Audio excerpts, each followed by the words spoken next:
back. Well, Rod Stewart made the list, astronaut Tim Peake was on there too. But what about the countless unsung heroes who had their efforts recognised in the Queen's Birthday Honours list earlier this month?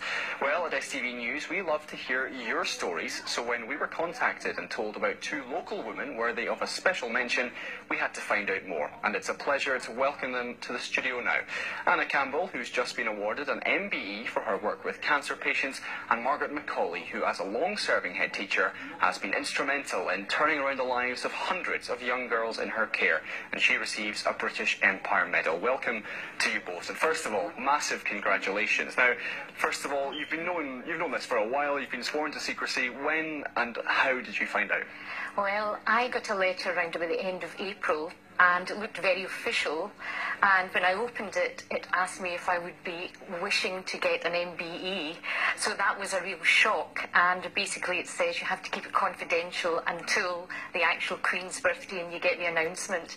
So it was a real shock, but it was something that I could not believe was happening. It was amazing. And Margaret, a similar story for you? Similar, 26th of April, I recall, and completely overwhelmed, humbled, and very surprised, so much so I actually phoned Buckingham Palace to check and see whether or not someone was playing a joke. And unfortunately the gentleman I spoke to told me how wonderful I was, congratulated me, didn't give me a chance to give him a name, so when he hung up I was still no further forward. And how hard was it to keep it confidential?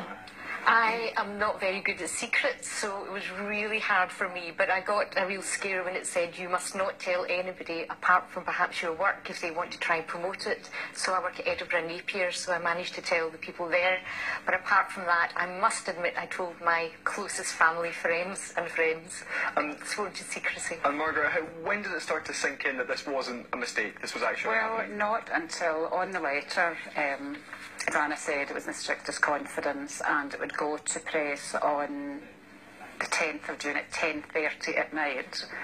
And so I went in to check the Gazette, found the Gazette, I'm a technophobe, couldn't find the list, so I still didn't know. And it wasn't until I phoned Sharon, the girl who nominated me, that I did not know had nominated me, who often helps me with technical stuff. And she went hysterical on the phone because she didn't realise that I had actually received the award, because they don't get to hear officially the person who nominates you. And so I actually surprised her with telling her, which was great. Now, we'll get onto your nomination shortly, but Anna, first of all, your work has transformed the lives of cancer patients. Tell me about what you've done. Well, it was about 20 years ago when I decided to do a Masters in Sport and Exercise Science, because I'm not a sporty person, but I love keeping fit for the health reasons. And when I was looking for a project to do, a breast care nurse came up to me and said, you know, I tell all my patients when they're on treatment they should stay in bed, rest, don't do anything. Is there any evidence that actually being active would be good? So basically I thought, that's a good research project, I think I'll start looking at that. And that 16 years ago, there was nothing on that at all. So that's been my journey over the next 16 years, was to really look at the research and actually find out of all the benefits, and there are huge benefits about being active after a cancer diagnosis, so that's what I've been working on. And you touched a little bit on it there, so why are you so passionate about this area in particular? Well, the reason is there is three main areas why physical activity is really important after a cancer diagnosis. If you have cancer, and even before treatment or during treatment, the deconditioning that you can get and the psychological stress, there's lots of evidence that shows that being active will reduce that quite a lot. Absolutely. Then there's a lot of side effects of treatment: tiredness, depression, problems with your bones and joints. Lots of research now shows that actually it will reduce that. And even when you're finished treatment now, the long-term benefits of getting back to normal, being in control in some way, even potentially reducing the risk of the cancer coming back, there's great evidence showing that. So physically and psychologically, I am passionate about the benefits and really getting that message out there. And Margaret, you've had a long teaching career. Tell me about that. I started in the Good Shepherd Centre in Bishopton in 1976, and in those days it was known as LSD school, and I was the youngest teacher to ever have been employed straight from teacher training, which was very unusual, and spent my entire career there working with very vulnerable young women often had faced many, many challenges in their life, educationally, socially, psychologically, many hurdles, and had faced many abuse issues.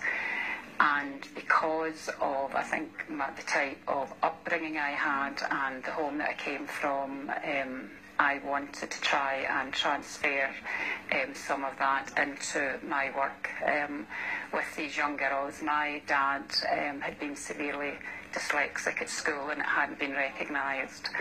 And his name's Joe Sweeney. And when I grew up and realised that, when I became a teacher, I decided that no child that ever came in contact with me would ever be disadvantaged in any way if I could do anything to improve the quality of their education and indeed the quality of their lives.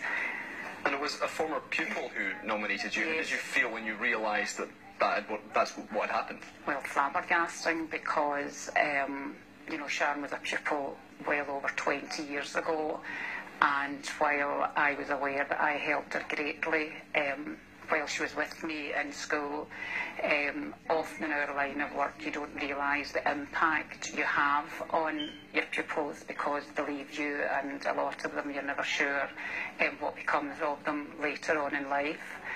And in actual fact, one of my colleagues, who was a care manager, Margaret, she had stayed in touch with Sharon, and I was flabbergasted when we were invited, I think about 3.5 years ago, to be VIPs at her graduation as a law student, which was wonderful to realise that she had overcome the hurdles to become a lawyer. She then needed further funding to complete her course, £15,000, which was a huge amount of money. And in speaking to friends, a reporter found the story, and it went into the Daily Mail, and through that happening they got Sharon the £15,000. And Anna, you're still involved in work around cancer survival rates. What's next for you? Well, there are three things. When I have a plan, I like to see things developing, and there's three things I'm really keen and quite wanted to develop. One is, I'm just back from, believe it or not, Lanzarote with 54 cancer survivors at a sports and training camp. Now, they're all Danish, but I want to do the same for Scottish cancer survivors, because the benefits and the confidence that these people got. So I've set up a thing called Can We Have Trust, where I'm going to try and get anybody who's interested to come along to this. So anybody who's interested in actually funding it or supporting it. That's number one. The second thing is at Edinburgh and AP University. I want to make that as a centre of excellence, so that anybody who's interested in research, teaching, or actually we've got programmes running there can come along. And third, and it's probably the hardest, is I believe that anybody going through cancer treatment, part of their standard care should be that they get physical activity. It shouldn't be just a wee add-on or a possibility. And that's the key thing I want there, is that everybody has an opportunity to do what's right for them, individualised exercise programmes. And Margaret, briefly, yourself, what's next? Just to continue doing the voluntary work. I'm still in touch with dozens and dozens of girls from 20 odd years ago. They've set up a Good Shepherd forum.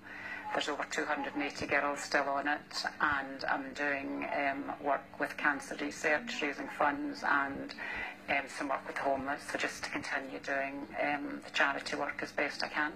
Well, Margaret and Anna, thank you so much for coming into the studio to tell us about your awards. And again, massive congratulations. Thank you very much. Thank you. Now remember, you can get in touch with us here at STV News if there's a story you think we should know about or an issue you want to